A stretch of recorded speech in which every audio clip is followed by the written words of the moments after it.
Alright guys, so the summer update patch details are here and oh my goodness, they are far better than anything I could have expected. So as you can see, the center of the update is going to be Luna Snow's new uniform and tier 4 alongside a new uniform for Mysterio.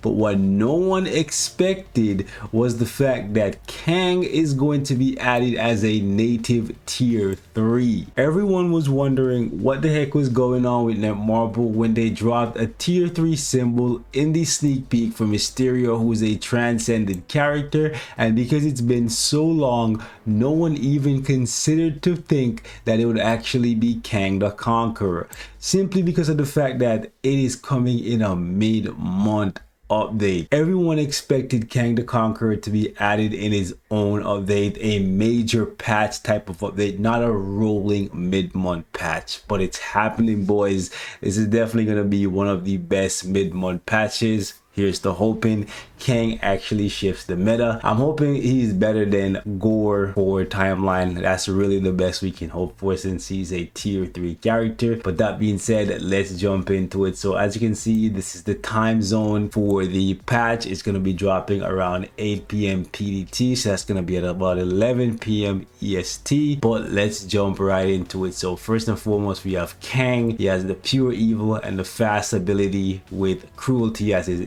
instinct, and to unlock him you're going to need to clear obviously his own World Boss Legend stage. Now I'm not too sure how many times you're gonna have to beat him. My guess it's gonna take you 2 days and a total of 10 clears, but we'll have to wait and see. So as for his leadership, he has 55% all attack, and for all allies he has a PvP leadership where he removes all debuffs for 12 seconds on a 20-second cooldown. His 4-star passive has a 50% chance to penetrate, super armor, barrier shield, all damage immunity, and invincibility effect. He revives, so you're definitely designing him for PvP, so he's gonna have some staying power. 5% additional pierce on his tier 2 passive, skill damage and bonus damage 40-40, 40% damage reduction. You look at his 2 passives and his leadership, you can see they're definitely designing him to be a PvP character, because they know if he's just designed for PvE, a lot of people will be really mad since he's just getting a tier 3, because he would otherwise be overshadowed by all of the tier 4 characters for PvE content. So moving on to his first skill, it has bleed and paralysis, and it decreases the enemy's recovery rate by 50%. He has counter attack and iframe ignore on his second skill with time freeze, stun, incapacitation, and paralysis. He can also recover 15% of his HP. Honestly, I would have hoped for more, but it's every 4 seconds. So we have burn, silence, and paralysis with 1% damage accumulation, 15-second cooldown on the third skill.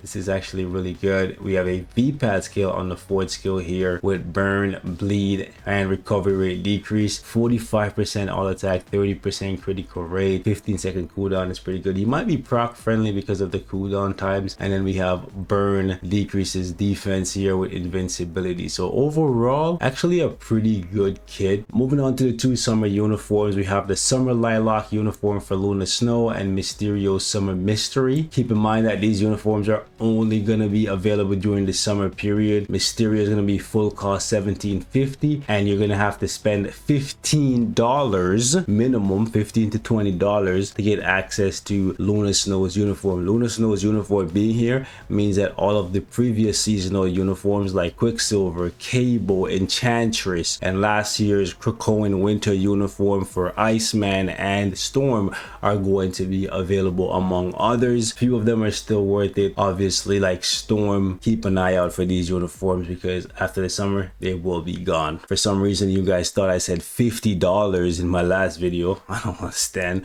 why you would think that, since none of the uniforms for any season has ever cost you more than $15, but inflation, so who knows. First big thing you need to keep an eye on is Luna Snow's uniform now offering cold resistance, because her artifact takes a percentage of her cold resistance and convert it into cold damage. However, 20% is actually not enough. It should be like 50%. Moving on, we have cold damage coming from her uniform with a little bit of damage reduction. The tier 3 seems to be getting enhanced, and a couple things to note here is the fact that you're recovering 15% of your HP per second as opposed to 7% before, and the accumulation is going up from 1% to 1.2%. Moving on, we have 30% all attack on her 4-star passive with 10% defense and 5% all speed. Previously, this was 10-10-5. Moving on, we have a 40% chance to be immune to fire damage, increasing your cold damage by 30% and then skill damage and bonus damage by 30 and 20% respectively. Moving on to the skills, freeze on the first skill, a V-pad on the second skill, so that's new. Third skill has chill, decreases all speed, stun and freezes. Fourth skill has chill, decrease all speed again, freeze, silence, paralysis, 25% recovery rate. This is big. Wow, this is actually kind of crazy. So a 25% heal on the 4 and another 25 on the 5. Hopefully she still heals on the basic, but unless you get one hit kill, you're pretty much safe as you can be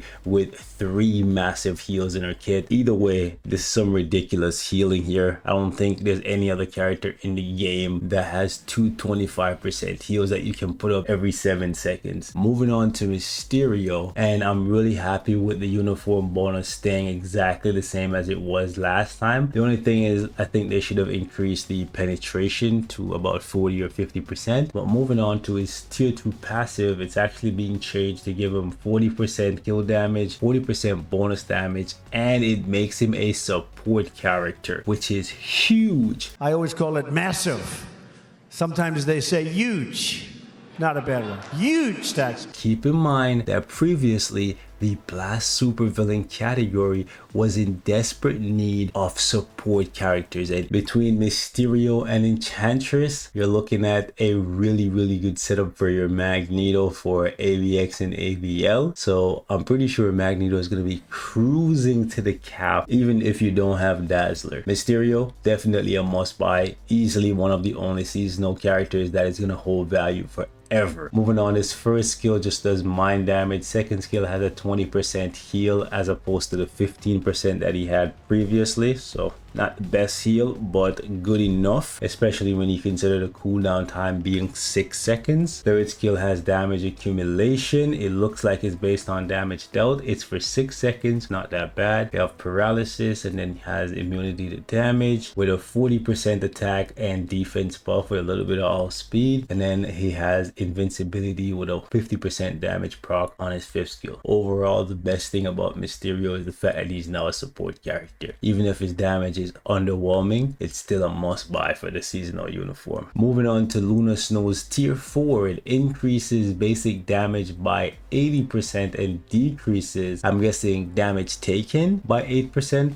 every 1 second for 10 seconds. So this is actually pretty huge. Very simple buff, but pretty substantial. Next up, we have Kang's tier 3 skill, which gives him time freeze, burn, ignore dodge, invincibility, and a 70% all attack buff for 8 seconds. Not the most impressive buffs, but I'm very curious to see what the skill actually looks like. Moving on to his artifact, it's the same as Gore and Scarlet Witch, which is one of the best artifacts in the game. And then, surprise surprise, Odin's skills are actually getting improved. It's nothing crazy, truthfully speaking. All they're really doing is increasing the amount of hits on his 4 and 5, but they're also changing his lightning damage output from 160% of his energy attack to 70%. So they say improve, but this might actually be a nerf. But I guess with the amount of hits being buffed, he probably will hit harder. Also, the hit count has been increased on his striker skill. So basically, Odin's tier 4 skill hits harder now. Truthfully speaking, since I don't have tier 4 Odin, I don't know how much of an impact this is gonna make, but I'm guessing I should be able to see a substantial difference with these two changes. So I'll be able to go back through the videos I've created in the Avengers 1000 BC uniform, and then I'll be able to see just how much he's improved. If this doesn't change anything, I don't think this will, so we'll have to wait and see. By the way, for all of you guys who are wondering how you're gonna get access to Luna Snow's uniform, you're gonna have to buy something in the game, and then there's gonna be a token exchange shop available, and you're gonna be able to go in here and pay 30 tokens for either Luna Snow, Storm, Sick, or Enchantress's uniform. And for those of you guys who are free to play, there's gonna be a 40% discount on all of the uniforms, not including the seasonal uniforms. Keep that in mind. As you can see, the seasonal uniforms are going to be full cost old and new alike. Now for those of you guys who want to get the uniform for Luna Snow as cheap as possible, you can purchase one of these offer for agent packs twice. That's going to give you 20 tokens, and in about a week they're going to give out 10 free tokens for Luna Snow, and then you'll be able to pick her up. So it's going to be about $20 instead of the $15 that I was actually talking about. Or maybe they'll drop a different pack that gives you a little bit more token for less, but expect to spend about $20. Now if you want to get Luna Snow right away, offer for agents number 2 gives you 30 tokens for $30. This is probably what I'm gonna buy day one. Now with that being said, I'm gonna wrap it up right here. Y'all leave me your thoughts in the comment section.